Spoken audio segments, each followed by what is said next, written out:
नमस्कार दोस्तों, मैं Sumit Chaudhary success plus current platform पर आप सभी का हार्दिक स्वागत करता हूं। तो दोस्तों, आज के इस वीडियो में हम बात करने वाले हैं वर्ल्ड हिस्ट्री के या मोर इम्पोर्टेंटली वेस्टर्न हिस्ट्री के एक बहुत ही सिग्निफिकेंट एरा की, जिसको हम जानते हैं द एज ऑफ एक्सप्लोरेशन या एज ऑफ डिस्कवरी के नाम से। ये एज ऑफ एक्सप्लोरेशन का जो दौर था दोस्तों, ये था तकरीबन 15 सेंचुरी से 17 सेंचुरी के बीच का दौर। और इसमें एक्सप्लोरेशन या डिस्कवरी किस चीज़ की हो रही थी?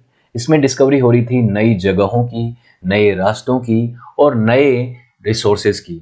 ये एक्सप्लोरेशन कर कौन रहा था? यूरोप के कुछ पावरफुल कंट्रीज, जिसमें पुर्तगाल सबसे अग्रणी था, उसके बाद स्पेन, ब्रिटेन और फ्रांस। इन देशों ने, इनके राजाओं ने कुछ नेविगेटर्स को स्पॉन्सर किया, पैसा दिया और उनको कहा कि आप यूरोप के लिए ट्रेड रूट्स को आसान करने के लिए कुछ नए समुद्री रास्तों की खोज कीजिए, साथ ही कुछ नई जगहों की भी खोज कीजिए जहां से हमें बेहतर रिसोर्सेज मिल सकें और हम एक तरह से पावरफुल बन सकें। और ऐसा करने में उनके ये नेविगेटर्स सफल भी रहे। इन्होंने कई समुद्री रास्तों की खोज करी, कई जगहों की खोज की। जगहों की खोज तो वैसे इन्होंने नहीं की, वहां पे लोग रह रहे थे, लेकिन उनकी एक रीडिस्कवरी कर दी, यूरोप को उनसे वाकिफ करा दिया कि ये ऐसी जगह है और यहाँ पे ऐसे पहुंचा जा सकता है। जैसे अमेरिका में लोग रह रहे थे, बहुत सी यहाँ पे सभ्यताएं रह रही थी, लेकिन क्रिस्टोफर कोलंबस 1492 में वहां पे पहुंचा और उसने यूरोप को इसके बारे में बताया। इस एज ऑफ एक्सप्लोरेशन का वर्ल्ड हिस्ट्री पे बहुत ही सिग्निफिकेंट इम्पैक्ट पड़ा। यूरोप पे इसका ज्यादातर पॉजिटिव इम्पैक्ट पड़ा, लेकिन जिन जगहों पे ये यूरोपियंस पहुंचे उनके ऊपर इसका बहुत हार्श और नेगेटिव इम्पैक्ट भी पड़ा है। वो क्या इम्पैक्ट पड़ा? क्योंकि जो वहां पे ये लोग गए, वहां पे उन लोगों को, जो नेटिव लोग थे, उनको प्रोसिक्यूट किया, उनको शोषित किया और वहां पे उनको डिस्प्लेस करके, उनको मार के अपनी कॉलोनीज को यूरोपियंस ने स्टैब्लिश कर लिया। तो वो एक बहुत बड़ा नेगेटिव इम्पैक्ट उसका पड़ता है। लेकिन कौन कौन सी यात्राएं हुई, कौन कौन सी डिस्कवरीज हुई, कौन कौन से रास्ते खोजे गए, उनका क्या इम्पैक्ट पड़ा, कब कब कैसे कैसे हुआ और ये एज ऑफ एक्सप्लोरेशन का दौर कैसे स्टार्ट हुआ, इन सभी चीजों के ऊपर हम डिटेल में इस वीडियो में डिस्कशन करेंगे। ठीक है, तो चलिए शुरू करते हैं। तो ये बहुत इंपॉर्टेंट इवेंट था वर्ल्ड हिस्ट्री का, स्पेसिफिकली वेस्टर्न हिस्ट्री का। 15 सेंचुरी में शुरू होता है। 17 सेंचुरी में एज ऑफ एक्सप्लोरेशन को एंड मान लिया जाता है। हालांकि डिस्कवरीज और यात्राएं अभी भी चल रही थी। कुछ हिस्से ऐसे थे दुनिया के जिनको 20वीं शताब्दी तक जाके एक्सप्लोर किया गया है, जैसे ईस्टर्न ऑस्ट्रेलिया हुआ, और अफ्रीका के कुछ हिस्से थे जहां पे यूरोपियंस बहुत लेट पहुंचे हैं, 20वीं शताब्दी तक पहुंचे हैं और वहां तक वो एक्सप्लोरेशन चला है। लेकिन 17वीं शताब्दी तक तो मेनली एक्सप्लोरेशन चल रहा था और यूरोप के कुछ देश जो हैं वो पैसा देके अपने नेविगेटर्स को अलग अलग जगहों पे भेज रहे थे कि जाइए और जगहों को खोज कीजिए। तो ये सब चीजें 17वीं शताब्दी तक तो मेनली चली हैं। देश कौन कौन से थे? सबसे पहले इस मुहिम को पुर्तगाल ने और स्पेन ने चलाया था, लेकिन उसमें भी पुर्तगाल सबसे पहले था। और पुर्तगाली निवासी भारत में कौन पहुंचा था सबसे पहले समुद्र के रास्ते? वास्को डे गामा 1498 में। स्पेन से उसी दौर में चल रहा था क्रिस्टोफर कोलंबस, वो पहुंचा अमेरिका, लेकिन वो भी भारत की ही खोज में आ रहा था। वो भी एशिया के ही तरफ आना चाह रहा था, लेकिन वो उधर क्यों पहुंचा उसकी हम आगे बात करेंगे। फिर फ्रांस और ग्रेट ब्रिटेन भी इसमें शामिल हो गए और उन्होंने भी काफी एक्सप्लोरेशन किया। और ये देश आगे चल के कितने ताकतवर हुए हैं, कितने इनको रिसोर्सेज का एक्सेशन मिला है, वो तो आप भली भांति जानते ही हैं। कौन कौन से मेन एरियाज थे जहां पे इन्होंने ट्रेवल किया? अमेरिका से तो बहुत ज़्यादा इनको मिला, क्योंकि नॉर्थ अमेरिका साउथ अमेरिका कितने बड़े महाद्वीप हैं दोनों, और वहाँ पे यूरोपियंस जो है पहले पहुँच ही नहीं पा रहे थे। 15 सेंचुरी से पहले इनको ये जगह जो है उसका पता नहीं था। हालांकि कुछ जो वाइकिंग्स के लोग थे वो पहले पहुँच चुके थे 1000 के आसपास, लेकिन यूरोप को इस बात की पता नहीं था कि यहाँ पे हम जा सकते हैं, यहाँ पे इतने रिसोर्सेज हैं, ऐसे यहाँ पे लोग रहते हैं। तो अमेरिका से इनको बहुत फायदा मिला। उसके बाद अफ्रीका और एशिया में आप इंडिया को भी जानते हैं कि इंडिया में भी वास्को डी गामा के आने के बाद क्या होता है कि समुद्र के रास्ते से ही सारे यूरोपियंस आए, वो डच भी आए, फिर उसके अलावा ब्रिटेन भी आया और उसके अलावा फ्रांस भी आया, सब आए ये लोग। और उसके बाद ब्रिटेन ने तो भारत को अपनी कॉलोनी ही बना लिया। तो वो भी एक बहुत बड़ा देख सकते हैं कि नेगेटिव एस्पेक्ट है एज ऑफ एक्सप्लोरेशन का, कि इन्होंने अपने से कमजोर लोगों को अपना गुलाम बना लिया उन जगहों पे जाके। तो उनकी भी कुछ कमजोरियां थी और इनके पास कुछ सुपीरियोरिटी थी, उसका इन्होंने फायदा उठाया। तो ये चीजें इन्होंने किया। और यहाँ के जो नेचुरल रिसोर्सेज थे, जिन जगहों पे ये गए, वहाँ जो रिसोर्सेज पहले से अनटच थे उनको अभी एक्सप्लोरेशन किया और बहुत सारे रिसोर्सेज वहां से इन्होंने लोगों से छीन भी लिए। तो बहुत सारे पॉजिटिव डेवलपमेंट्स भी मैं आपको दिखाऊंगा आगे जो इम्पैक्ट पड़े इसके ऊपर, इस एज ऑफ एक्सप्लोरेशन के वर्ल्ड हिस्ट्री पे, लेकिन कुछ डिवास्टेटिंग कॉन्सिक्वेंसेज भी हुए। जो इंडिजीनियस लोग, नेटिव लोग रहते थे जिन जगहों पे, जैसे अमेरिका में कितनी सभ्यताएं रह रही थी, इनका सभ्यता, एज़टेक सभ्यता, ये और अलग अलग सभ्यताएं रह रही थी, माया सभ्यता, इन सभी सभ्यताओं को इन्होंने समाप्त कर दिया यूरोप से, अमेरिका से, और ये यूरोपियन जाके उनके ऊपर खुद रूल करने लग गए। बहुत सारे लोग तो उनके मर गए, क्योंकि उनके साथ ये अपने साथ ये बहुत सारी बीमारियां लेके आए थे। स्मॉल पॉक्स से अमेरिका की आधी आबादी लगभग खत्म हो गई थी उस दौर में। और उसके अलावा इन्होंने लड़ाइयों में उनको हराया, क्योंकि इन अमेरिकी सभ्यताओं के पास आयरन नहीं था, लोहा नहीं था। लोहा नहीं होने की वजह से इन लोगों ने क्या किया, इनको अपने सुपीरियर वेपन्स से इनको हरा दिया, और उसके बाद ये लोग इन क्षेत्रों पे अपना रूल करने लगे और अपनी कॉलोनीज बना ली। तो रीडिस्कवरी हुई थी, पूरी तरह से डिस्कवरी नहीं कह सकते हैं। यूरोपियंस की जो यात्राएं हुई थी इस दौर में, उनको आप देख लीजिए, ये जो जाल बना हुआ है, ये मैप जो बना हुआ है यात्राओं का, वो आपको दिख रहा है कि सबसे पहले तो वास्को डी गामा पहुंचा था इधर, यहाँ पे बहमास में पहुंचा था वो आदमी। कहाँ से चला था? स्पेन से चल के बहमास में पहुंचा था। उसके बाद ये देख कोलंबस किया था 1492 में किए है। कैरेबियन आइलैंड्स में 4 यात्राएं करी थी उसने, यहाँ पे बहुत सारी जगहों पे वो पहुंचा, लेकिन उसके बाद धीरे धीरे और लोग भी पहुंचने लगे। 1500 में देखो कैब्रल पहुंच गया था पुर्तगाल से, उसके अलावा और बहुत सारे लोग यहाँ पे पहुंच गए। ये हैंडसन पहुंच गया था यहाँ से, नीदरलैंड से हैंडसन पहुंच गया था। उसके अलावा इंग्लैंड से जॉन स्टॉक पहुंच गया था। बहुत सारे लोग पहुंच गए थे। और ये एक व्यक्ति और था मैगलेन, ये बहुत जगहों पे गया, ये अमेरिका भी पहुंचा और इस साइड भी पहुंचा। ये मैगलेन यहाँ पे जाके डेथ होती है। तो और केप ऑफ गुड होप के रास्ते ये देखो, यहाँ पे वास्को डी गामा यहाँ पे पहुंच गया था कालीकट बंदरगाह पे। तो ये सब चीजें जो यात्राएं हो रही थी, इसी को मैं कह रहा हूँ एज ऑफ एक्सप्लोरेशन। किसी को अगर समझ में नहीं आ रहा हो तो ध्यान रखिएगा कि ये जो समुद्री रास्तों के माध्यम से जो यात्राएं हुई दुनिया के अलग अलग जगहों पे पहुंचने के लिए, यही है एज ऑफ डिस्कवरी। ठीक है, अब एग्जैक्ट डेट तो हम नहीं ढूंढ सकते कि कब एज ऑफ एक्सप्लोरेशन स्टार्ट हुआ। अचानक से किसी ने कोई घोषणा नहीं करी कि आज भाई 5 मार्च है और आज से ही एज ऑफ एक्सप्लोरेशन शुरू हो गया। नहीं, ऐसा नहीं हुआ। बस अलग अलग इसमें जो है डेट्स और अलग अलग एरा टाइम जो है वो बताया जाता है, ईयर्स भी एग्जैक्टली नहीं। लेकिन प्रिंस हैरी जो था, जो पुर्तगाल का एक एक्सप्लोरर था, वो एक प्रिंस हैरी द नेविगेटर उसको कहा जाता है, 1394 से 1460 के बीच में ये रहा था। इसने जब स्टार्ट की थी अपनी जर्नी, अपनी यात्राएं इसने जब करी थी अफ्रीकन कोस्ट के आसपास के क्षेत्र में, वहां से माना जाता है कि ये स्टार्टिंग पॉइंट था एज ऑफ एक्सप्लोरेशन का। और ये कहां से था? पुर्तगाल से था। पुर्तगाल पोर्टुगीज था ये। तो इसकी जो शुरुआत है एज ऑफ एक्सप्लोरेशन की, उसका श्रेय दिया जाता है कि पुर्तगाल ने इसकी शुरुआत करी थी। तो प्रिंस हैरी, याद रखिएगा, ये था प्रिंस हैरी, और इसने यहाँ से यात्राएं शुरू करी थी। और ये इस रास्ते से आके ये पहुंचना चाहता था, मेनली इंडिया ही, अफ्रीका भी पहुंचना चाहता था, लेकिन ये यहाँ से। तो उसके बाद जो है पुर्तगाली नेविगेटर्स आपको दिखेंगे कि बार बार एक यहाँ पहुंच जाएगा, फिर अगला जो है यात्री यहाँ पहुंच जाएगा केप ऑफ गुड, और फिर फाइनली वास्को डी गामा जो है वो इस रास्ते से होता हुआ कालीकट पहुंच जाएगा। ये वास्को डी गामा की यात्रा आपको दिख रही है, जो यहाँ से लिस्बन से स्टार्ट हुई थी। तो पुर्तगालियों का एक अलग तरीका था इस एक्सप्लोरेशन को देखने का, और स्पेनिश लोगों का अलग एक मत था। स्पेनिश में भी स्पेसिफिकली मैं बात कर रहा हूँ क्रिस्टोफर कोलंबस, क्योंकि पहला यात्री वही था और उसने एक अलग तरीके से इस जर्नी को शुरुआत करी थी। उसने ये सोचा कि मुझे एशिया पहुंचना है। मैं वर्ल्ड मैप पे आपको दिखाता हूँ कि देखिए, धरती तो गोल है ही, ये तो सबको पता ही था उस दौर में भी। तो एक तो ये तरीका है कि इस अटलांटिक ओशन से, इस बड़े से अफ्रीकन कॉन्टिनेंट को पार करके मैं एशिया पहुंचूं। ठीक है, उस समय पहुंचा नहीं था कोई तब तक, तो ये एक सोच थी कि यहां से पहुंचा जा सकता है, और यहां से पहुंचा भी गया। लेकिन दूसरी तरफ वास्को डी गामा ऐसा सोचता था कि मैं इस तरफ से चल के और मैं इधर से पहुंचूंगा। उसको नहीं पता था कि यहाँ नॉर्थ अमेरिका और ये अमेरिकन महाद्वीप है, तो इधर से भी तो ये एशिया आ ही जाएगा ना, इधर से भी एशिया पहुंच ही जाऊंगा ना मैं।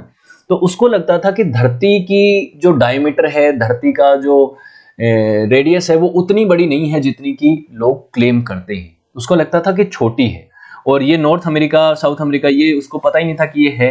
तो उसने सोचा कि जब ये अटलांटिक ओशन पार करके पैसिफिक ओशन पार करूंगा मैं, तो उसके बाद एशिया आ जाएगा, तो मुझे बहुत ज्यादा दूर नहीं चलना पड़ेगा, अब अफ्रीकन कॉन्टिनेंट को पार नहीं करना पड़ेगा। ये उसकी सोच थी। हालांकि ये सोच तो गलत ही थी उसकी, क्योंकि बीच में अफ्रीका, ये वाला जो रास्ता है ये ज्यादा लंबा है इसके रास्ते के कंपैरिजन में। अफ्रीका वाले रास्ते से लंबा पड़ता है। अगर हम अमेरिका के रास्ते होते हुए पैसिफिक ओशन और अटलांटिक ओशन दोनों को पार करके एशिया पहुंचते हैं, इधर वाले क्षेत्र में यहाँ से पहुंचते हैं जापान और चाइना और रशिया यहाँ पे पहुंचते तो ज़्यादा लंबा पड़ता है, लेकिन उसको इस बात का अंदाज़ा नहीं था और एक्सीडेंटली ही वो व्यक्ति एशिया पहुंचने की बजाय, सोच के तो वो एशिया की गया था, लेकिन वो पहुंच कहाँ गया, यहाँ पे कैरिबियन आइलैंड्स में पहुंच गया, अमेरिका पहुंच गया। और उसको लगा कि अरे ये क्या है, उसको शुरुआत में तो लगा कि ये एशियाई है, उसको लगा कि मैं चाइना पहुंच गया हूँ, उसको लगा कि मैं जापान पहुंच गया हूँ, लेकिन एक्चुअली में वो जापान या एशिया या चाइना कुछ नहीं था। वो क्या था, एक ऐसी ज़मीन थी जिसका स्पेनिश लोगों को उस समय पता नहीं था, और इसीलिए उसको कहा जाता है कि उसने अमेरिका की खोज करी। अमेरिकी दोनों महाद्वीपों का जो केंद्र था वहाँ पे वो पहुँचा, लेकिन उसने डिस्कवरी नहीं करी, उसने रीडिस्कवरी करी। उसने लोगों को बताया कि ऐसी ज़मीन है, और उससे पहले यहाँ पे मिलियंस ऑफ लोग रहते थे जो कि नेटिव्स थे। उसके अलावा भी कुछ जो है वाइकिंग्स के लोग जो हैं वो कनाडा पहले पहुंचे हुए थे 1000 के आसपास। तो क्रिस्टोफर कोलंबस को ऐसा कह देना कि वो अमेरिका का पूरी तरह से खोज करता था, ये सही बात नहीं है। हालांकि उसको अमेरिका का खोजकर्ता कहा जाता है। मैं उसकी बायोग्राफी भी कवर करूंगा आने वाली वीडियोस में, तब मैं आपको बताऊंगा कि कैसे क्या क्या चीज़ें उसने और ढंग से करी। तो ये सब चीज़ें हैं। ऐसे तो वास्को डी गामा को भी भारत का खोजकर्ता कहा जाता है, लेकिन उसने खोज भारत की नहीं करी। भारत में तो लोग रह ही रहे थे, ऐसा तो है नहीं कि वो अनएक्सप्लोर जमीन थी। और ऐसा भी नहीं है कि यूरोपियंस को पता नहीं था कि भारत नाम का कोई देश है। भारत का तो पहले से पता था, अलेक्जेंडर के टाइम से पता था, लेकिन उसने एक नया समुद्री रास्ता खोज के दिया भारत पहुंचने का, यूरोप से। तो ये वास्को डी गामा ने किया, और क्रिस्टोफर कोलंबस ने थोड़ा सा इससे एक्स्ट्रा किया, क्योंकि उस दौर में अमेरिका ये लोग पहुंच ही नहीं पाते थे, उनको पता ही नहीं था, न तो लैंड रूट था न कोई और था। भारत के लिए तो लैंड रूट तो अवेलेबल था, अमेरिका के लिए लैंड रूट भी नहीं था। अब बात ये आती है कि ये एज ऑफ एक्सप्लोरेशन स्टार्ट क्यों हुआ और कैसे हुआ, इसकी बात करते हैं, इसके कुछ कारण जानते हैं।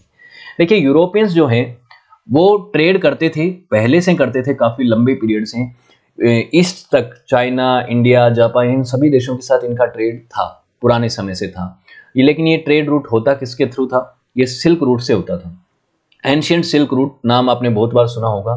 सिल्क रूट क्योंकि चाइना की सिल्क बहुत पॉपुलर थी और चाइना तक सिल्क का ट्रेड उससे होता था, तो इसको सिल्क रूट कह दिया जाता है। तो यहाँ से ये जो रेड कलर में आपको दिख रहा है ना, ये सिल्क रूट था पुराना, और इसमें दोनों ही था, इसमें समुद्री भी था और रास्ता भी था और लैंड रूट भी था। आज चाइना इसको फिर से OBOR के थ्रू रीडेवलप करने की कोशिश कर रहा है ना, कि पुराना सिल्क रूट हम फिर से डेवलप करें। तो ये लैंड रूट इनके रास्ते से यहाँ से पहुँच के और यूरोप तक पहुँचता था, यहाँ से ये व्यापार कर लेते थे, अरेबियन से होते थे। लेकिन अफ्रीका के बाहर से तो, इधर से तो कुछ नहीं होता था। अफ्रीका को पार करके जो केप ऑफ गुड होप का रास्ता है, वहाँ से कुछ ट्रेड नहीं होता था। इंडियन ओशन से अटलांटिक ओशन सीधा पहुँचना, ये तो उस समय नहीं होता था।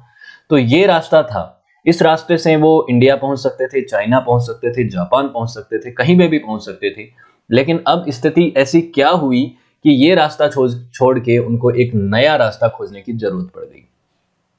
देखिए, पुराने समय में ये जो आपको मैप दिख रहा है, ये मेडिटेरियन सी, और मेडिटेरियन सी के आसपास का जो क्षेत्र था, यहाँ पे एक बहुत बड़ा साम्राज्य हुआ करता था एंशिएंट पीरियड में, जिसको क्या कहते हैं, रोमन साम्राज्य, जिसका इतिहास हम पूरा डिटेल में पढ़ चुके हैं। रोमन साम्राज्य का राइज एंड फॉल कैसे हुआ, रोमन रिपब्लिक का राइज एंड फॉल कैसे हुआ, फिर रोमन एम्पायर 2 भागों में बटा, बेजेंटाइन एम्पायर का राइज एंड फॉल, सब पढ़ चुके हैं। तो वो जो एम्पायर था वो एक क्रिश्चियन एम्पायर था और यूरोपियन एम्पायर था वो, बेसिकली हम कहें तो उस समय क्या है कि उसका दबदबा था, तो इनको कोई रोकने वाला नहीं था कि इन लोगों को, यूरोपियंस को कोई रोक दे। किसी की इतनी हिम्मत नहीं थी कि इनको इंडिया आने से या चाइना जाने से कोई रोक ले। लेकिन स्थिति बदल गई जब क्या हुआ, जब ओटोमन एम्पायर ने बेजेंटाइन एम्पायर को 1453 में पूरी तरह से हरा दिया और कॉन्स्टेंटिनोपल जो इसकी राजधानी थी उसको अपने कब्जे में ले लिया। कॉन्स्टेंटिनोपल आज के समय टर्की में पड़ता है। तो ये जो जगह थी इसको अपने कंट्रोल में ले लिया। तो ये जो पुराना रोमन एम्पायर था, जो कि पहले रोमन एम्पायर था, फिर 2 भागों में बढ़ के एक western Roman empire, eastern Roman empire, जो कि यहाँ वाले ईस्टर्न को ही बेजेंटाइन कहा जाता था, वो काफ़ी ताकतवर एम्पायर था। ये जब खत्म हो गया और क्रिश्चियन वर्सेस इस्लाम के बीच में कई सारी लड़ाइयाँ भी हुई हैं, जेरूसलम को लेकर लड़ाइयाँ हुई हैं। आपको जानते होंगे कि क्रूसेड्स हुए थे, उस 12 क्रूसेड्स की मैंने एक अलग वीडियो बनाई है। तो वेस्टर्न वर्ल्ड, जो कि ये जो यूरोपियंस हैं, ये ज़्यादातर क्रिश्चियनिटी को फॉलो करते थे, और ये जो क्षेत्र है यहाँ वाला अरब वर्ल्ड जो है, ये इस समय इस्लाम को फॉलो करने लग रहा था। तो दोनों के बीच में कई सारी लड़ाइयाँ होती थी। अब फाइनली क्या होता है कि ये जो क्षेत्र है, ये बैजेंटाइन अंपायर वाला जो क्षेत्र है, ये जब इन अरब वर्ल्ड के लोगों के हाथ में आ जाता है, इन अरब कैलिफेट्स ने हरा दिया इसको, और यहाँ पे एक तरह से ओटोमन अंपायर की नींव रखी गई। और वो ओटोमन अंपायर जो है वो इस्लामिक अंपायर है, और वो ओटोमन अंपायर इन लोगों को अब भारत से जुड़ा नहीं रहने देगा। क्यों? क्योंकि उसके पास ताकत है, और जाओगे इस रास्ते से तो भी आपको हैवी टैक्स पे करना पड़ेगा। तो इसने कहा कि अब जो ये क्रिश्चियन वर्ल्ड है, ये जो यूरोपियन वर्ल्ड है, ये भारत इस रास्ते से तो नहीं जा सकता, हम नहीं जाने देंगे। और ये कोई सामान्य अंपायर नहीं था। ओटोमन अंपायर विश्व इतिहास के सबसे ताकतवर अंपायर्स में से एक रहा था। ये बहुत बड़ा एम्पायर था। तो ये इसके साथ लड़ाई लड़के तो ये ट्रेड नहीं कर सकते थे भारत के साथ या चाइना के साथ। तो इसलिए इस स्थिति से निपटने के लिए यूरोपियंस के सामने ये चैलेंज आया कि इस ओटोमन अंपायर ने जब पूरी तरह से नॉर्थ अफ्रीका, रेड सी और ईस्ट के क्षेत्र को यूरोप से कट आउट कर दिया, सारे ट्रेड्स ब्लॉक कर दिए, तो अब यूरोपियंस के सामने ये चैलेंज था कि हमें तो कोई सब्स्टिट्यूट मेथड निकालना पड़ेगा, किसी भी तरीके से नए रास्तों की खोज करनी पड़ेगी ताकि हम एशिया पहुंच पाएं और वहां से ट्रेड अपना कंटिन्यू कर पाएं। जो ट्रेड वो पहले से करते थे, जिन चीज़ों की ज़रूरत उनको एशिया से थी, जो चीज़ें उनको एशिया में बेचनी थी, वो सब चीज़ें वो फिर से कंटिन्यू करना चाहते थे। इस ओटोमन अंपायर के हस्तक्षेप को हटा के, इसको दरकिनार करके एक सब्स्टिट्यूट वे निकालना चाहते थे। तो उसके लिए अब इनको यहां से यहां पहुंचना था, तो ये रास्ता तो ब्लॉक हो गया भाई। तो अब इनको यहां से समुद्र के रास्ते से पहुंचना था, या तो इधर से पहुंचे, मतलब अफ्रीका को पार करके पहुंचे, या फिर इधर से इस तरह से धरती को गोलाई से उस तरफ से पार करके पहुंचे एशिया। लेकिन एशिया पहुंचना है तो इन्होंने क्या किया, एज ऑफ एक्सप्लोरेशन की इनको जरूरत थी। और क्या कारण थे? और ये कारण था कि देखिए, यूरोप के अंदर अब कुछ अब्सोल्यूट मोनार्कीज जो हैं उनका राइज हो चुका था। अब्सोल्यूट मोनार्कीज क्या होती हैं? जिनके पास, राजा के पास अनलिमिटेड पावर है, कोई उसे रोकने वाला नहीं है। जब राजा के पास अनलिमिटेड पावर होगी तो वो अपने रिसोर्सेज का इस्तेमाल अपनी मर्जी के मन मुताबिक कर सकता है। वो अपना पैसा किसी नेविगेटर को दे, वो समुद्र में बहाए, वो उसको जलाए, कुछ भी कर सकता है, क्योंकि उसके पास अब्सोल्यूट पावर है, उसको कोई रोकने वाला नहीं है। वो जनता के कंट्रोल में नहीं है, किसी के भी कंट्रोल में नहीं है। तो इन लोगों ने क्या किया, इन पावरफुल मोनार्क्स ने सोचा कि अब हमें अपनी अथॉरिटी को सेंट्रलाइज करके और पावरफुल बनना है, और सारे रिसोर्सेज को हमें एक्सेस करना है, और हमें अपने साम्राज्य का विस्तार भी करना है। तो उसके लिए हमें क्या करना पड़ेगा? यूरोप में तो अब एक्सप्लोरेशन का ज़्यादा बचा नहीं था। यूरोप जो है वो तो छोटी जगह थी, और बहुत सारे पावरफुल मोनार्क यहाँ पे ऑलरेडी थे। उनसे ना होके ये जानना चाह रहे थे कि दुनिया के बाकी हिस्सों में हम अपनी कॉलोनीज को कैसे स्थापित करें, और उन रिसोर्सेज का इस्तेमाल करके हम और ज़्यादा ताकतवर कैसे बने। तो इसीलिए इन्होंने क्या किया, अपनी वेल्थ को फंड के रूप में इस्तेमाल करना शुरू कर दिया। कि कई सारे एक्सप्लोरर को इन्होंने पैसा दिया और कहा कि जाओ और नए रास्तों की खोज करो, नई जगहों की खोज करो, नई वेल्थ की खोज करो। उस वेल्थ में से हम कुछ हिस्सा तुम्हें भी देंगे, और बाकी उस क्षेत्र पे हमारा तो राज्य होगा ही स्थापित, वहां पे हमारी तो कॉलोनी स्थापित होगी ही।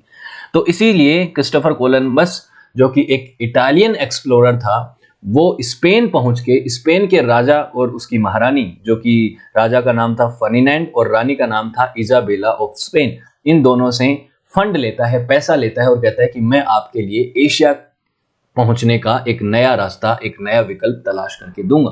और रास्ते में अगर मुझे कुछ नई जगहें मिली, कुछ नया क्षेत्र मिला, तो उस क्षेत्र में आप मुझे 10% दे दीजिएगा। वहां पे जो भी रिसोर्सेज होंगे, चाहे गोल्ड, सिल्वर, जो भी वहां पे नेचुरल चीजें निकलेंगी, उसका 10% मेरे को दे देना। तो ये चीजें चल रही थी।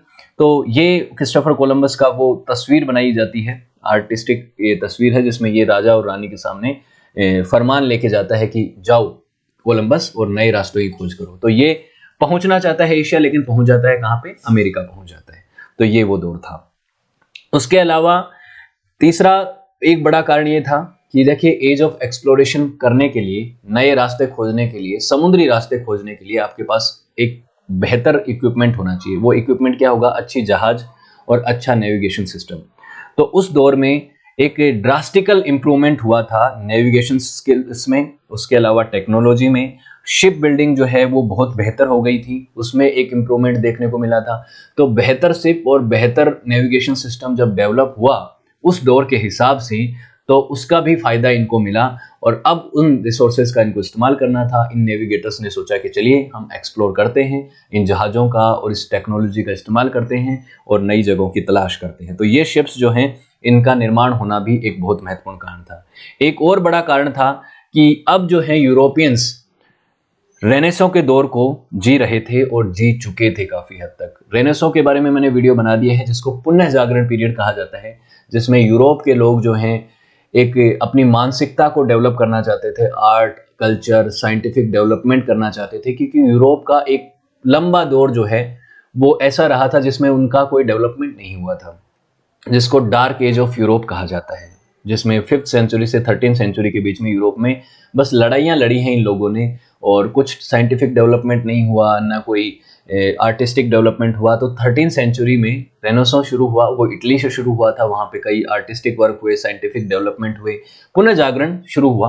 तो उस पुनः जागरण ने लोगों को बहुत कुछ सिखाया, यूरोपियंस को ये सिखाया कि हमें फॉरेन कल्चर्स को भी एक्सप्लोर करना चाहिए, फॉरेन गुड्स को भी एक्सप्लोर करना चाहिए, हमें फॉरेन आर्ट, साइंस और उनकी चीज़ों को एक्सप्लोर करना चाहिए। लर्निंग की तरफ इनका इंटरेस्ट बढ़ गया था, नई चीज़ों को, नए आइडियाज़ को एक्सप्लोर ये करना चाहते थे। तो ये भी एक जो है चीज़ इनको पुश करती है कि हमें नई जगहों पे जाना है, एक्सप्लोर करना है, नए रास्तों को खोजना है, नई जगहों को खोजना है। तो मैंने आपको सारे कारण बता दिए जिसकी वजह से यूरोपियंस ने इस एज ऑफ एक्सप्लोरेशन की तरफ दाखिला लिया और नई जगहों की खोज करने की सोच इनके मन में आई। अब ये चीज़ें हुई, अब नई जगहों की खोज कैसे कैसे हुई। अब ये एक सवाल है और ये एक कंट्रोवर्शियल सवाल है कि क्या सच में इन्होंने नई जगहों की तलाश करी भी थी क्या? कोई भी ऐसी जगह जो कि अनएक्सप्लोर्ड थी वहां पे पहुंचे भी थे क्या? ये अमेरिका पहुंचे, वहां पे लोग पहले से रह रहे थे, जिसका सबसे ज्यादा बड़ा क्लेम किया गया था उस दौर में कि अमेरिका की खोज इन्होंने करी है, स्पेनिश लोगों ने करी है। लेकिन वहां पे मिलियंस ऑफ लोग रह रहे थे, वहां पे दर्जनों की संख्या में सभ्यताएं रह रही थी, माया सभ्यता, एज़टेक सभ्यता, इनका सभ्यता। तो वो लोग वहां पे रह रहे थे, तो आपको उनका नहीं पता था, उनको आपका नहीं पता था, लेकिन ये नहीं कह सकते कि वो जगह आपने खोजी है, वो जगह पहले से खोजी हुई थी, लोग वहां पे रह रहे थे। उसके अलावा यूरोप के भी पहले से कुछ लोग, मतलब वाइकिंग्स जो हैं, स्कैंडिनेवियंस कंट्रीज के जो वाइकिंग्स हुआ करते थे, वो भी यहाँ पे पहुंचे हुए थे। तो ये कह देना कि ये जगह पहली बार कोलंबस ने सर्च करी है, स्पेनिश लोगों ने सर्च करी है, ऐसा नहीं था। यहाँ पे लोग बहुत पहले से रह रहे थे। और मैंने अमेरिका के इतिहास को आपको बहुत डिटेल में पढ़ाया है, मैंने आपको प्री कोलंबियन हिस्ट्री पढ़ाई है, बहुत सारी सभ्यताओं को पढ़ाया है। मैंने आपको बताया था तकरीबन 15,000 साल पहले से अमेरिका के अंदर होमोसेपियंस एंटर कर चुके थे, जो कि ये जो रास्ता है इसके थ्रू गए थे। क्योंकि आपको ये पता होगा कि होमोसेपियंस जो हैं वो अफ्रीका से उनका ओरिजिन माना जाता है, वो इस रास्ते से, एशिया के रास्ते होते हुए 15,000 के आसपास, 15,000 BC, 15,000 साल पहले तकरीबन जो है बेरिंग सी के माध्यम से रशिया से यहाँ से अमेरिका पहुंचे, अलास्का पहुंचे, और अलास्का से रास्ते होते होते नॉर्थ अमेरिका, और नॉर्थ अमेरिका से साउथ अमेरिका की तरफ उन्होंने पलायन करते करते अपने सेटलमेंट्स इस्टेब्लिश किए और कई सारी सभ्यताएं यहाँ पे डेवलप हुई, कई सारे कल्चर्स यहाँ पे डेवलप हुए। तो ये कह देना कि इन जगहों को इन्होंने सबसे पहले, यूरोपियंस ने सबसे पहले एक्सप्लोर किया है, ये पूरी तरह से तथ्यात्मक तरीके से बात गलत होगी, क्योंकि यहाँ पे लोग रह रहे थे। अगर यहाँ पे कोई रह ही नहीं रहा होता, फॉर एग्जाम्पल ये जगह जो है, ये अमेरिकी महाद्वीप जो है, ये पूरी तरह से खाली होता, जमीन ही खाली होती, कोई पहुंचा ही नहीं होता, तब अगर सबसे पहले यहाँ पे कोलंबस पहुंचता तो हम मानते कि हाँ, उसने इस जगह की सच में खोज करी है। लेकिन उसने खोज नहीं, बल्कि यूरोपियंस को अमेरिका पहुंचाने का एक रास्ता बताया है, और उसको रीडिस्कवरी फिर भी कहा जा सकता है, लेकिन डिस्कवरी नहीं कह सकते। ठीक है, उसके बाद बात आती है, लेकिन क्या इस न्यू वर्ल्ड को किसी ने डिस्कवर किया भी है या नहीं किया है? किसी ने तो पहले भी किया होगा। जैसे मैंने कहा कि होमोसेपियंस पहले से, आदि मानव यहाँ पे पहुंच चुके थे, तो सबसे पहले के डिस्कवर तो वही माने जाएंगे कि वो लोग सबसे पहले पहुंचे थे। लेकिन बाद में इन लोगों को, जो अमेरिका में रह रहे थे, उनको यूरोप से कनेक्ट करने के लिए किन लोगों ने प्रयास किए, उसका श्रेय तो क्रिस्टोफर कोलंबस को जाता ही है। उसने डिस्कवर किया 1492 में अमेरिका में। उससे पहले एक व्यक्ति था लीफ एरिक्सन, वो भी वहां पे पहुंच चुका था, लेकिन उसने अमेरिका के बारे में बाकी लोगों को बताया नहीं। उसने कुछ सेटलमेंट वहां पे कुछ दिन के लिए, कुछ टाइम के लिए रहा, एक समर बिताई और वापस आ गया। वो उसकी मैं आगे आपसे बात करूंगा। ये आदमी कोलंबस भी कोई ऐसी खोज में नहीं निकला था कि उसको ऐसा कोई आइडिया था कि एक ऐसी जमीन है अमेरिका जो है। नाम तो अमेरिको बाद में रखा गया, एक अमेरिको एक और एक्सप्लोरर था, उसके नाम पे अमेरिका इसका नाम रखा गया, लेकिन ऐसी कोई जमीन है उसको अंदाजा नहीं था। उसको तो ये था कि उसको एशिया पहुंचना था, एशिया वो पहुंचा नहीं और मिस्टेकनली वो अमेरिका पहुंच गया, अमेरिकी आइलैंड्स पे पहुंच गया। तो ये सब चीजें हुई, एक एक्सीडेंटल जर्नी थी और एक्सीडेंटल जर्नी में वो अमेरिका पहुंच गया, ये चीजें हुई। कोलंबस ने, जो कि जेनेवा से था, जेनेवा इटली में पड़ता है, और उस समय इटली जो है वो भी पूरी तरह से यूनिफाइड नहीं था, ये 1871 में हुआ है। तो रिपब्लिक ऑफ जेनेवा से बिलोंग करता था। उसके बाद ये अलग अलग जगहों पे इसने काम किया, ये एक जहाज़ों पे काम करता था। उसके बाद ये स्पेन पहुंचा और स्पेन में जाके इसने वहाँ के राजा और रानी से कहा कि फर्डिनेंड से कहा, राजा से, उनकी रानी से कहा कि आप मुझे फंड कीजिए, पैसा दीजिए मुझे, आप मेरी यात्रा को स्पॉन्सर कीजिए, मैं आपके लिए भारत पहुंचने का एक रास्ता खोज के दूंगा। हालांकि ये व्यक्ति जो है इंग्लैंड भी गया था, फ्रांस भी गया था, उनको भी इसने कहा था कि मैं जो है अटलांटिक ओशन से वेस्ट वर्ड जर्नी करके, वो यात्रा करके पहुंच जाऊंगा भारत और एशिया पहुंच जाऊंगा। लेकिन उन्होंने इस चीज़ को माना नहीं, वो इस बात पे एग्री नहीं करते थे कि वेस्ट वर्ड जर्नी करने से पहुंचा जा सकता है। दूसरी बात, उनका अभी इतना इंटरेस्ट था भी नहीं। जो मेन इंटरेस्ट ले रहे थे इन यात्राओं में वो पुर्तगाल और स्पेन ही थी, तो वो स्पेन पहुंचा और स्पेन ने इसमें इंटरेस्ट लिया। उसने अपनी 3 जहाज को लिया यहाँ से, Nina, Pinta and the Santa Maria. इन तीनों जहाज़ों को लेकर वो यात्रा के लिए निकला और फाइनली 1492 में वो कैरेबियन आइलैंड्स पे पहुंचता है। और वहाँ पे जाके उसको लगता है कि वो चाइना पहुंच गया है। उसको बाद में लगता है दूसरे तरह में कि वो जापान पहुंच गया है, लेकिन वो जापान चाइना नहीं होते हैं, वो एक नई जगह होती है, वो कैरेबियन आइलैंड्स होते हैं, वहाँ के नेटिव्स अलग होते हैं, ये चीज़ है। अब उसके बाद वो वहाँ पे जाके मिलता है, और लेकिन इसके एक्शंस जो थे, इसकी सोच जो थी कोलंबस की, वो पहले से ही ऐसी थी कि वो इन लोगों को अपना गुलाम बनाना चाहता था, उनका कन्वर्जन करना चाहता, फोर्सफुल कन्वर्जन किस चीज़ में, क्रिश्चियनिटी में, धार्मिक परिवर्तन, और उनसे वो काम करवाना चाहता था, उनके रिसोर्सेज का इस्तेमाल करना चाहता था, बेसिकली इन लोगों का इस्तेमाल करके उन्हीं की ज़मीन को कब्जा करना चाहता था। और ये जाके उसने अपने बता भी दिया था, और यहीं से माल ट्रीटमेंट शुरू हो गया था इंडिजिनियस लोगों के साथ। मतलब बुरा बर्ताव यहाँ के जो नेटिव लोग थे उनके साथ करना शुरू कर दिया, उनको शोषण किया, उनकी सभ्यताओं को मिटाया, और वहाँ पे अपने सेटलमेंट्स किए इन यूरोपियन कॉलोनिस्ट ने। लेकिन कोलंबस से पहले भी क्या यहाँ पे कोई पहुंचा था? वाइकिंग्स पहुंचे थे 1000 के आसपास, मैंने बताया, और वो कनाडा में पहुंचे थे। वाइकिंग्स लोग जो हैं उनकी मैं इतिहास आपको पढ़ा चुका हूँ, आपने कुछ वेब सीरीज वगैरह भी देखी होगी, काफ़ी इंटरेस्टिंग लोग थे ये स्कैंडिनेविया के। और ये लोग पहुंचे थे यहाँ पे तकरीबन उस दौर में। तो वाइकिंग्स के सेटलमेंट्स के ऊपर भी कई चीज़ें होती हैं। वाइकिंग्स ने वहाँ पे जाके कोई सेटलमेंट नहीं बनाया, ऐसा नहीं हुआ कि वहाँ पे जाके वो परमानेंटली बस गए, अदरवाइज उनका भी श्रेय बहुत ज़्यादा इंपॉर्टेंट होता। और वो कुछ समय के लिए रहे, लेकिन उन्होंने किसी भी तरीके का कांटेक्ट नहीं करवाया कि यूरोपियंस और अमेरिका के बीच में किसी तरीके का ट्रेड रिलेशन बन जाए, एक यात्रा के लिए रूट मिल जाए और वो लोग आपस में किसी तरीके का रिलेशन स्थापित कर पाए। ऐसा वाइकिंग्स ने नहीं किया, इसीलिए वाइकिंग्स को इसका श्रेय नहीं दिया जाता कि ये डिस्कवरी वाइकिंग्स ने किसी तरीके से की, और इसको एज ऑफ एक्सप्लोरेशन में नहीं शामिल किया जाता। ये व्यक्ति लेफ इरिक्सन जो है, ये सबसे पहले पहुंचा था, माना जाता है कि इसी व्यक्ति की लीडरशिप में पहुंचे थे ये लोग अमेरिका में, कनाडा में पहुंचे थे। और इसने, इरिक्सन ने अमेरिका को उस समय विनलैंड कहा था, विनलैंड।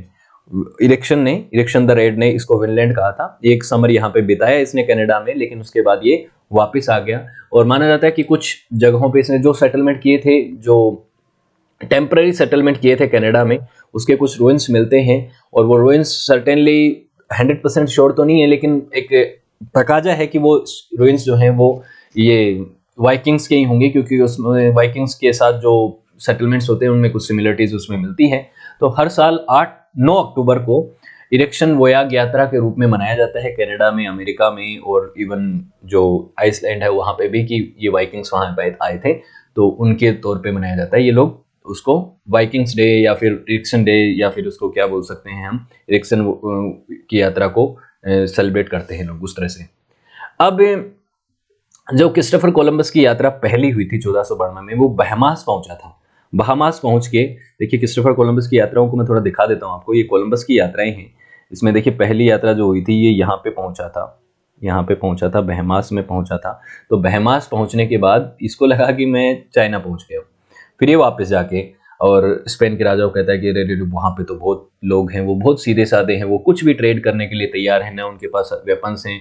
हम कुछ 150 लोग भी जाके उन सभी को बंधक बना सकते हैं, अपने कंट्रोल में ले सकते हैं, उनको अपना गुलाम बना सकते हैं। उसके बाद और यात्रा करता है, फिर क्यूबा पहुंचता है, सेंट्रल अमेरिकन कोस्ट पे पहुंचता है, कई जगहों पे एक्सप्लोरेशन करता है।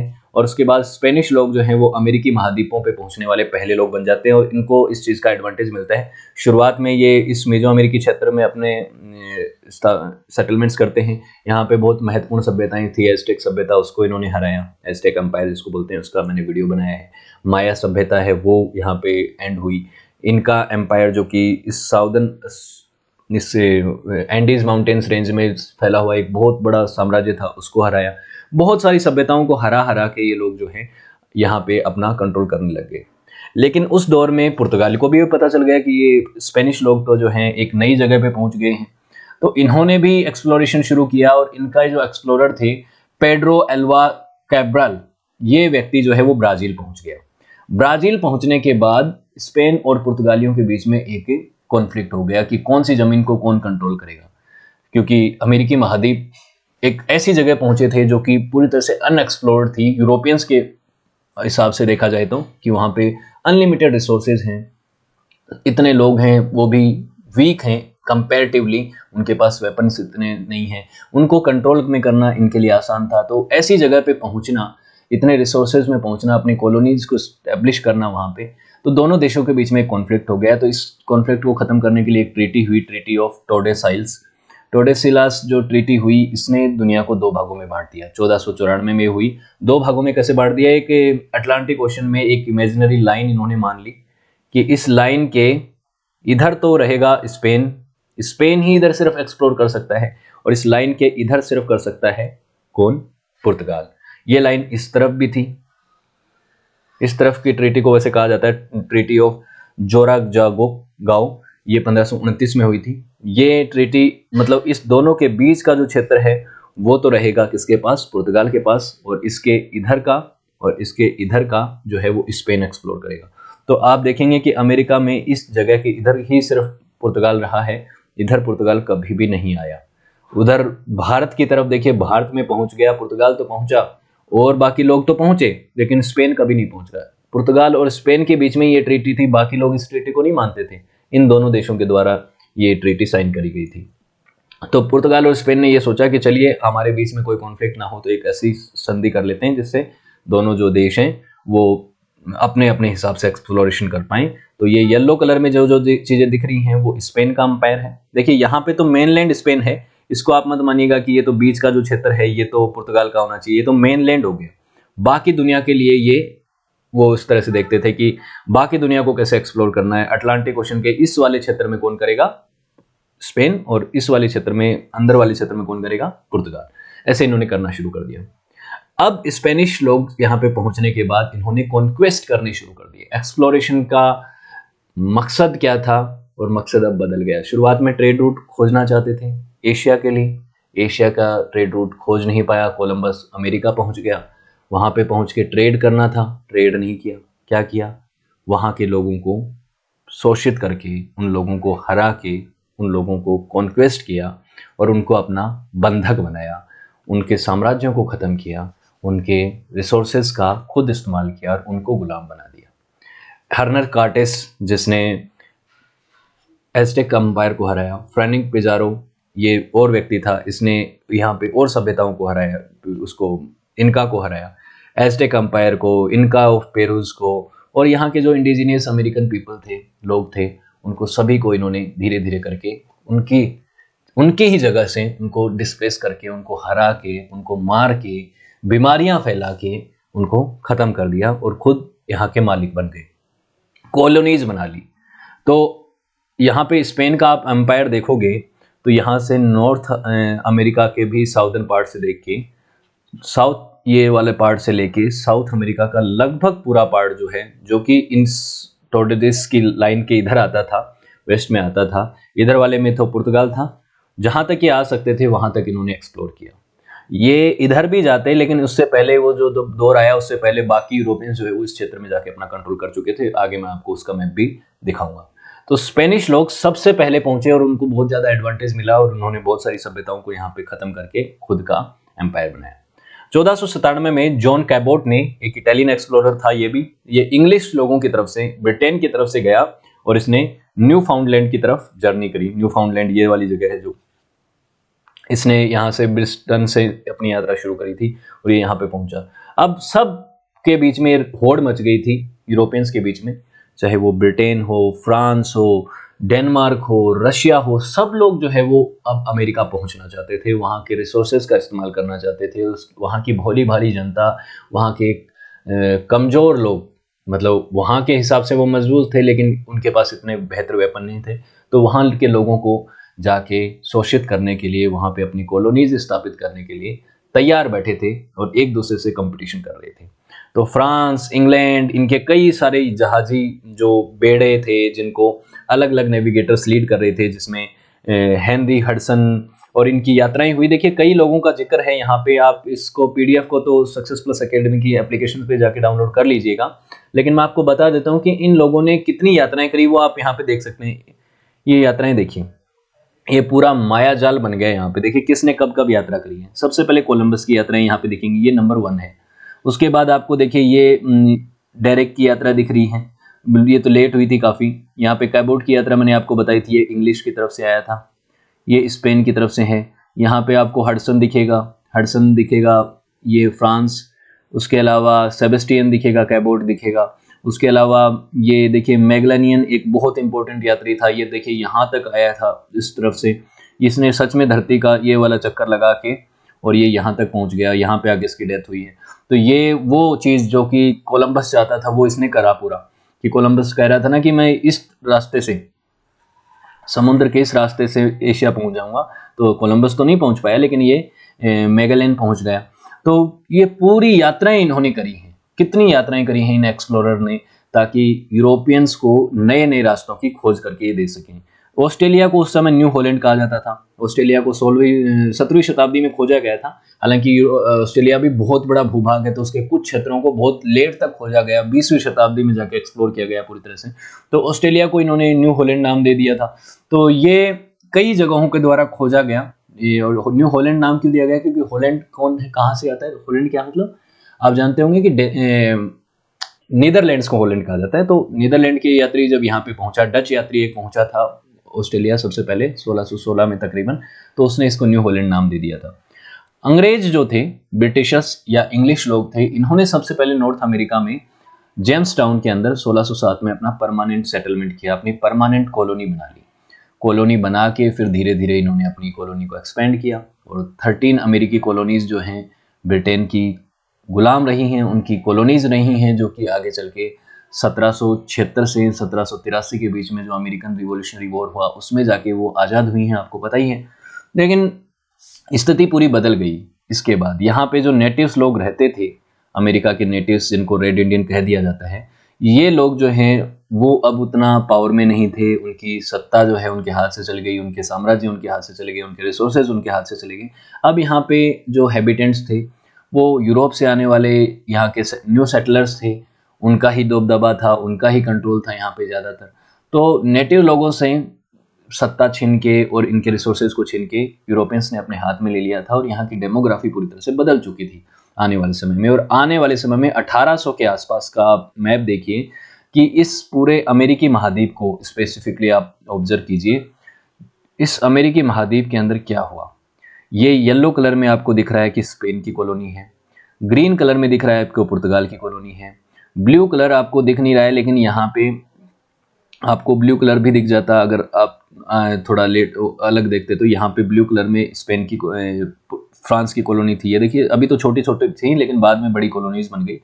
रशिया का ये इसका अलास्का वाला क्षेत्र रशिया ने कंट्रोल में ले लिया था। ये अलास्का वाला क्षेत्र रशिया ने बाद में अमेरिका को बेचा है, यूनाइटेड स्टेट्स ऑफ अमेरिका को बेचा है। उसके अलावा आपको यूनाइटेड किंगडम दिखेगा, ये देखिए यूनाइटेड किंगडम रहा, जिसमें आप इन्होंने कनाडा को अपने कंट्रोल में लिया और फिर उसके बाद ये वाला जो क्षेत्र था इसको भी अपने कंट्रोल में ले लिया, जो कि अमेरिका का पार्ट है, अमेरिका देश का पार्ट है उसका। नीदरलैंड्स को भी अपने कंट्रोल, नीदरलैंड्स ने भी कुछ कॉलोनीज यहाँ पे अपनी सेटल करी, ये भी लोग यहाँ पे आए थे, यानी डच लोग। भारत की तरफ देखिए कौन कौन आया, भारत की तरफ नीदरलैंड भी आया, यानी डच भी आया, ज्यादा कंट्रोल नहीं कर पाया, लेकिन यहाँ पे ग्रेट ब्रिटेन ने अपनी कॉलोनीज स्टैब्लिश कर ली धीरे धीरे करके कोस्टल एरियाज में, और उसके बाद तो भारत को इन्होंने अपनी कॉलोनी, पूरे देश को अपनी कॉलोनी बनाया है। उसके अलावा यहाँ पे पुर्तगाली जो है गोवा और कालीकट वाले क्षेत्र में थे, हालांकि ये बाद में गोवा वाले में ही अपने आप को सीमित कर पाए। लेकिन यहाँ पे फ्रांस भी पहुंचा था, लेकिन फ्रांस को कर्नाटिक वॉर में हरा दिया था ब्रिटिशर्स ने। ऐसे करके पूरी दुनिया में उस समय क्या चल रहा था वो आपको दिख रहा है। और स्पेसिफिकली अमेरिका को आप ध्यान से देखिए, यहाँ पे दर्जनों कॉलोनीज बना ली अलग अलग यूरोपियन कंट्रीज ने, और यहाँ के नेटिव जो लोग थे, हैबिटेंट्स थे, उनको यहाँ से हटा दिया। ये चीज थी। एरा खत्म कब हुआ, एज ऑफ एक्सप्लोरेशन का जो दौर है वो तब समाप्त हुआ जब पूरी तरह से पूरे अमेरिकी महाद्वीप को इन्होंने अपने कंट्रोल में ले लिया और परमानेंट सेटलमेंट करके यहाँ पे अपनी कॉलोनीज स्थापित कर ली। और एक्सप्लोर करने के लिए अब बचा नहीं था, अब तो रूल करने के लिए बचा था, क्योंकि यहाँ पे अब रूल कर रहे थे ये लोग। अब यहाँ पे इनको और कुछ जगह बची नहीं थी, पूरे कोने कोने तक ये पहुंच चुके थे, और कोने कोने तक पहुंच चुके थे, तो अब एक्सप्लोर क्या करेंगे। अब तो उन क्षेत्रों का इनको एक्सप्लॉयटेशन करना था या उनके ऊपर रूल करना था, उनको अपना ट्रेड और अपने मन मुताबिक इस्तेमाल करना था, तो ये इन्होंने किया। फिर तो ये सब चीज़ें 17वीं शताब्दी में ऐसे एज ऑफ एक्सप्लोरेशन का दौर समाप्त हो गया, लेकिन आगे चल के ये चला भी है, क्योंकि ईस्टर्न ऑस्ट्रेलिया जो है उसको नहीं एक्सप्लोर किया गया था, कुछ ऑस्ट्रेलिया अफ्रीका का पार्ट भी बच गया था। 19वीं शताब्दी तक नई जगहों का एक्सप्लोरेशन हुआ है, लेकिन उसको पूरी तरह से एज ऑफ एक्सप्लोरेशन नहीं कहा जा सकता। एज ऑफ एक्सप्लोरेशन जो है वो 15th सेंचुरी से लेके 17th सेंचुरी के बीच का पीरियड ही माना जाता है। ठीक है, ये ध्यान रखिएगा आप। अब इसके इम्पैक्ट क्या पड़े, ये बहुत महत्वपूर्ण है कि एज ऑफ एक्सप्लोरेशन से क्या मिला और क्या खोया, किसने पाया किसने खोया। यूरोपियन कॉलोनिज्म हो गया, जहां पे पहले अमेरिका में उनके ओरिजिनल हैबिटेंट्स अपने अपने साम्राज्य विस्तार करके बैठे थे, अपने हिसाब से अपनी सभ्यताओं को चला रहे थे। माया सभ्यता, एज़्टेक सभ्यता, इनको हम पढ़ ही चुके हैं ना, ये सब थे। अब उन सभ्यताओं को जड़ से मिटा के नई सभ्यताएं और नई कॉलोनीज स्थापित हो गई थी। स्पेन, पुर्तगाल, ब्रिटेन, फ्रांस, इन लोगों ने उन सभी को हटा दिया और यहाँ पे ये पावर में आ गए, और यहाँ के लोकल लोगों को अपना गुलाम बना के, उनको फोर्स लेबर करवा के, वहाँ के ही रिसोर्सेज का एग्जीक्यूशन करवा के खुद के फायदे के लिए लोग इस्तेमाल करते थे। तो ये चीज़ जो है, नए नए ट्रेडिंग पोस्ट बने और नई नई टेरिटरीज जो हैं वो यूरोपियंस ने दुनिया के बाकी क्षेत्रों में कैप्चर करना शुरू कर दी। उसके अलावा स्लेव ट्रेड भी होना शुरू हो गया। अब देखिए एक मैप दिखाता हूँ आपको कि किसने किसको क्या दिया और किससे क्या लिया। ये है यूरोप मेजरली, है ना। अब यूरोप जो है वो क्या कर रहा है कि इनको दे क्या रहा है, मैन्युफैक्चरर गुड दे रहा है, लेकिन मैन्युफैक्चरर गुड से पहले यहाँ से जो कच्चा सामान होता है, कच्चा माल जो होता है जिनसे मैन्युफैक्चरर गुड बनता है, वो यहाँ से गन पाउडर, राइस, तंबाकू, इंडिको, है ना, ये सब चीज़ें जो है, ड्राई फिश है, ये सब चीज़ें ग्रेट ब्रिटेन और यूरोप में पहुँच रही हैं। और उसके बाद क्योंकि यूरोप के अंदर और सबसे पहले ग्रेट ब्रिटेन के अंदर औद्योगिक क्रांति आ गई थी, इंडस्ट्रियल रिवॉल्यूशन आ गया था, तो इनके ही सामान को रिफ्रेश करके, उनको मैन्युफैक्चर करके, तब्दील करके उसको ये बेचते थे। किसको? अमेरिका को बेचते थे, बाकी एशिया और बाकी जगहों को भी बेचते थे। और यहाँ के जो रिसोर्सेज थे उनका इस्तेमाल करके यहाँ पे लेके आते थे, उनको यहाँ से खरीदते थे। दूसरी तरफ अफ्रीका से स्लेव्स को कैप्चर करके यहाँ पे पहुंचाते थे, उनसे फोर्स लेबर करवाते थे, उनको मारते थे, पीटते थे। अमेरिका की इससे डेमोग्राफी भी बदल गई, क्योंकि वहाँ से काफ़ी ब्लैक लोगों को यहाँ पे अफ्रीका से अमेरिका ले जाया गया। 5 मिलियन से ज़्यादा लोग यहाँ पे लेके जाए गए, उनसे फोर्सफुल लेबर करवाया गया, खेती करवाई गई, उनसे पैसा नहीं दिया जाता था, उनको यहाँ की डेमोग्राफी को भी बदला गया। ये चीज़ें हुई और इन स्लेव्स को पूरे अमेरिकी महाद्वीपों पे पहुँचा दिया गया, जिसकी वजह से काफ़ी यहाँ पे असंतुलन हुआ। तो उसके अलावा यहाँ से डिजीजेज भी इन्होंने अमेरिकी महाद्वीप पे पहुँचे हैं। स्पेसिफिकली मोर सबसे जो खतरनाक डिजीज ये लेके गए वो था स्मॉल पॉक्स, जिसने अमेरिका की बहुत बड़ी आबादी को मार दिया। ठीक है, तो ये चीज़ें हुई। उसके अलावा शुगर वगैरह जो है वो यहाँ से लेके गए। तो कौन कहाँ से क्या लेके गया और क्या दे के गया वो आपको यहाँ पे दिख रहा है। स्लेव्स यहाँ से स्लेव्स का यहाँ पे सिस्टम, हालांकि स्लेव्स यहाँ पे थे, अमेरिकी महाद्वीप में भी स्लेवरी हुआ करती थी जो यहाँ की पुरानी सभ्यताएं थी उनमें, लेकिन ये जो स्लेवरी का जो सिस्टम था ये अलग था। क्या एक्सपोर्ट हो रहा है क्या इंपोर्ट हो रहा है वो आपको यहाँ पे दिख रहा है। तो एक ग्लोबल ट्रेड भी बना। एक इसका पॉजिटिव एस्पेक्ट आप ये देख सकते हैं, सिर्फ नेगेटिव ही नहीं करना है। पॉजिटिव एस्पेक्ट ये है कि पूरी दुनिया जुड़ गई, नए माध्यमों से, नए रूट्स के माध्यम से जुड़ गई, जिससे ट्रेड जो है वो आसान हो गया। अब जहां पे दुनिया में जो चीज हो रही है वो दुनिया के किसी भी कोने में पहुंच सकती थी, समुद्री रास्तों से पहुंच सकती थी, किसी दूसरे साम्राज्य के लैंड रूट का इस्तेमाल करने की जरूरत नहीं थी। ओटोमन अंपायर की जैसे इनको जरूरत नहीं थी कि उनके सामने मिन्नतें करके ये एशिया पहुंचे या उनको पैसा दे के चुका के, टैक्स चुका के से करें। ग्लोबल ट्रेड जो है वो स्ट्रॉन्ग हुआ, इससे एक नई तरीके का ट्रेड नेटवर्क जो है उसका इमरजेंस आपको देखने को मिलता है। कल्चरल एक्सचेंजेस भी हुए क्योंकि दुनिया एक दूसरे से जुड़ी और नई चीजें जुड़ी हैं। और मैंने जैसा आपको बताया था कि यूरोपियंस का एक एस्पेक्ट ये भी था एज ऑफ एक्सप्लोरेशन के दौरान कि वो नई चीजें सीखना चाहते थे, रेनेसां के दौर से ही वो सीखना चाहते थे। तो कल्चरल एक्सचेंजेस हुए, नई टेक्नोलॉजीज, नए आइडियाज, नए गुड्स, डिफरेंट कल्चर्स को समझना, जिसकी वजह से एक ग्लोबलाइजेशन एक अलग तरीके का हुआ। कल्चरल एक्सचेंजेस हुए, नई लैंग्वेजेस जो हैं उनका डेवलपमेंट भी हुआ, लैंग्वेजेस एक दूसरे से सीखे, रिलीजियस बिलीफ जो है दुनिया भर के उनको दुनिया जो है आपस में जोड़ पाई, समझ पाई और चीज़ें हुई। हालांकि इन्होंने अपने रिलीजन को इनके ऊपर थोपा, जो यूरोपियंस हैं उन्होंने अमेरिका के अंदर क्रिश्चियनाइजेशन किया, क्रिश्चियनिटी रिलीजन को ही वहाँ पे मेनली इन्होंने थोपा, लेकिन जो है वहाँ से कुछ चीज़ें इन्होंने सीखी भी और हम भी उनको सीख के पढ़ तो सकते ही हैं। अभी साइंटिफिक एडवांसमेंट भी हुआ क्योंकि नए रास्ते खोजे गए, नेविगेशन सिस्टम्स डेवलप हुए और नई साइंटिफिक टेक्नोलॉजी डेवलप हुई, टेलीस्कोप डेवलप हुआ। तो ये चीज़ें डेवलप हुई, नई टेक्निक्स जो इन्होंने दूसरी दुनिया के जगहों से भी सीखी और खुद भी वहाँ से ये लेके जा पाए। और सबसे बड़ा चीज़ जो है वो इंपीरियलिज्म का जो दौर है वो अपने एक्सट्रीम पे पहुँच गया कि दुनिया के सारे जो ताकतवर देश हैं वो अपनी अपनी कॉलोनीज को इस्टेब्लिश करना चाहते थे। यहाँ पे इस यूनाइटेड किंगडम ने अपना कितना बड़ा साम्राज्य बनाया 19वीं शताब्दी में, आप जानते हैं, क्योंकि नए रास्तों के माध्यम से सारी दुनिया तक पहुंच गई थी इनकी पहुंच, और वहां पे जाके उनके लोगों को इन्होंने एक्सप्लॉइट किया और वहां पे इन्होंने अपनी कॉलोनीज बना दी। रिलीजियस कन्वर्जन मैंने जैसे बताया है कि क्रिश्चियनिटी यूरोप से यहाँ पे अमेरिका तक पहुंच गई और अमेरिका के जो नेटिव्स जो लोग थे जिनके कॉम्प्लेक्स रिलीजियस बिलीफ थे उनको समाप्त करके इन्होंने अपनी क्रिश्चियनिटी को इनके ऊपर थोपा और उनको कन्वर्ट कर दिया। उसके अलावा एक ग्लोबल पॉपुलेशन ग्रोथ हुई क्योंकि एक अलग अलग जगहों पे जाके जब इन्होंने सेटलमेंट किए और वहाँ पे जब इकोनॉमी ग्रोथ होती है, इकोनॉमिक डेवलपमेंट होता है तो पॉपुलेशन भी ग्रोथ होती है। और क्योंकि नए रिसोर्सेज मिल गए थे तो डेवलपमेंट हुआ तो पॉपुलेशन ग्रोथ भी हुई। ये इसके कई सारे सिग्निफिकेंट इम्पैक्ट देखने हैं। इन्वायरमेंटल इम्पैक्ट भी पड़ा। इन्वायरमेंटल इम्पैक्ट क्यों हुआ? क्योंकि जब आप कई नई जगहों पे जाते हो और वहाँ पे जाके जैसे यूरोपियंस ने क्या किया कि कई जगहों पे जाके डिफोरेस्टेशन कर दिया, क्योंकि उनको जो चीज़ें चाहिए थी उसमें उस समय जो रेलवे लाइंस बन रही थी और जो लकड़ी उनको इस्तेमाल चाहिए थी, तो बड़े स्तर पे डिफोरेस्टेशन किया और वहाँ पे जाके बड़े बड़े शहर बनाए और वहाँ पे बड़े बड़े शहर बसा के वहाँ पे अपने लोगों का सेटलमेंट करवाया। तो इससे इन्वायरमेंट पे इम्पैक्ट होता है। और उसके बाद एक और बड़ा जियोपॉलिटिक्स पे इम्पैक्ट जो कि है शिफ्ट इन ग्लोबल पावर्स। जिसने जितनी बड़ी कॉलोनीज एस्टेब्लिश करी, जिनके पास जितना रिसोर्स ज़्यादा हुआ, उसी तरह से ग्लोबल पावर भी जो है उसका शिफ्ट हुआ। शुरुआत में स्पेन बहुत ताकतवर हो गया, पुर्तगाल ताकतवर हो गया, लेकिन बाद में एक पावर शिफ्ट भी हुआ जब स्पेन हार गया अलग अलग जगहों पे, ब्रिटेन से हार गया। उसके बाद ब्रिटेन और फ्रांस के बीच में पावर स्ट्रगल चलने लग गया अपनी कॉलोनीज को मैनेज करने के मामले में कि कौन ज़्यादा बड़ी कॉलोनीज एस्टेब्लिश करेगा।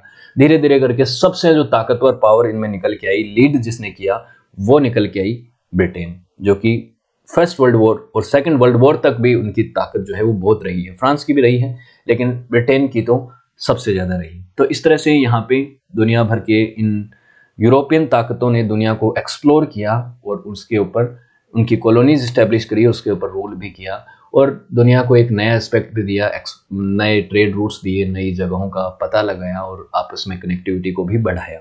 ये चीज़ें हैं। तो होपफुली चीज़ें आपको क्लियर हुई होंगी। वीडियो अच्छा लगा तो लाइक, शेयर और कमेंट कीजिएगा। साथ ही सक्सेस प्लस एकेडमी की एप्लीकेशन को डाउनलोड कीजिएगा, जिसमें आपको इन वीडियोस की पीडीएफ मिल सकती हैं। ये पीडीएफ मिलेंगी आपको, इनके वीडियो लेक्चर्स मिलेंगे और आप मुझसे पर्सनली कनेक्ट करना चाहते हैं, किसी भी तरीके का कोई भी डाउट हो आपका, किसी भी तरीके का कुछ भी आपको सजेशन देना हो, तो यहाँ पे चैट सेक्शन के माध्यम से आप जुड़ सकते हैं।